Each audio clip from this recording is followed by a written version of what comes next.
What's the difference between a statute and an FAA regulation? So usually before an FAA regulation is even born, there's some higher level law that's developed by Congress and politicians called a statute. And it's very general, and it'll say something like, for all of the aircraft operating in the National Airspace System, all the persons operating those aircraft have to hold a pilot certificate. And we're delegating down to you, FAA, to come up with regulations for the requirements to obtain a pilot certificate.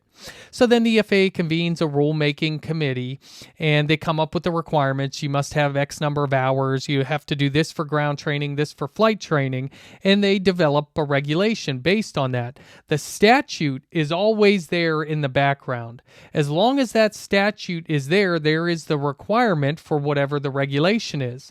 Now, a lot of times when the FAA develops regulations based on statutes, they may introduce their own regulations as well. So they may say, we also want to have speed restrictions when you're operating in the National Airspace System. And a lot of those types of regulations can be waived, and the regulations allow for waivers and deviations. But if there's no allowance for a waiver or deviation, you have to get an exemption to get relief from that type of regulation. However, if the statute is still in place, usually, like if you wanted to say, I want to operate an aircraft without holding a pilot's license, the FAA might come back and say, well, it's actually required by statute, so we can't allow an exemption from the regulation because statute requires a pilot license in order to operate an aircraft in the net.